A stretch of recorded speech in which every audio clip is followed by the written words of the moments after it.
Most affairs do not begin with a kiss. They begin with a private story in your head.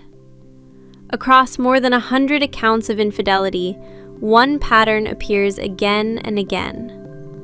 Long before the secret messages, the hidden meetings, or the physical affair, there was usually a fantasy. You meet someone. Maybe it is a coworker, a friend, a neighbor, someone at the gym, or even a stranger online. You feel attracted to them. That feeling alone does not mean you are going to cheat. The danger begins when your mind starts building a relationship that does not actually exist. You start thinking, if I were with this person, we would argue less.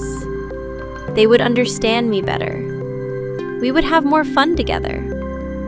They would appreciate me more.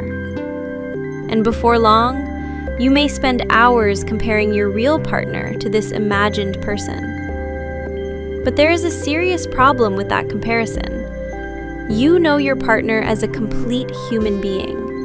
You have seen their stress, bad moods, insecurities, annoying habits, mistakes, and limitations. But you only know a small part of the other person. A few interesting conversations, a few attractive qualities, a few moments when they made you feel noticed or understood. Everything else is missing, and your mind fills in those missing pieces with your own hopes, needs, and positive assumptions. You imagine that this person would always be patient, always emotionally available, always exciting, always understanding. But you are not comparing two real people. You are comparing the full reality of your partner with an idealized version of someone you barely know. You are comparing your relationship's behind-the-scenes reality with someone else's highlight reel. No real person can compete with a fantasy designed specifically around your unmet needs. And that is the most dangerous part. The fantasy does not only increase the risk of an affair, it begins damaging your current relationship long before anything physical happens. Emotional energy is limited. The attention that could have been used for conversation, affection, intimacy, or repairing problems is now being invested in an imaginary relationship. You become less emotionally present with your partner. Their flaws begin to feel more irritating. The other person's positive qualities begin to look more impressive. You may even start believing that your relationship was already hopeless.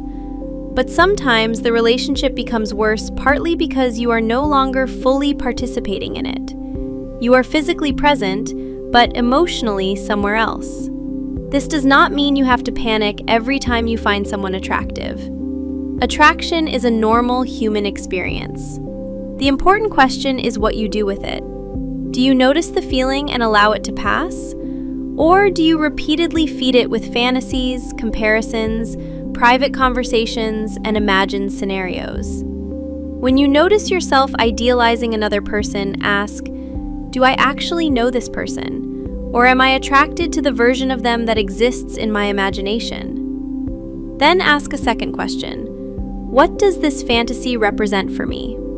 Attention? Excitement? Respect? Affection? Emotional connection? Feeling desired? The answer may reveal something important that is missing in your current relationship. Instead of investing more energy in the fantasy, bring that information back into reality. Talk about the need. Address the problem. Set clear boundaries before the emotional attachment becomes stronger. Cheating rarely begins with one sudden decision. It develops through a series of small fantasies, comparisons, justifications, and crossed boundaries.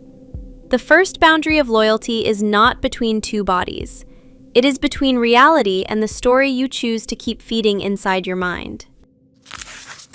If this video gave you a little more clarity, please like and subscribe. Your support helps us keep creating thoughtful content like this. Thank you for watching.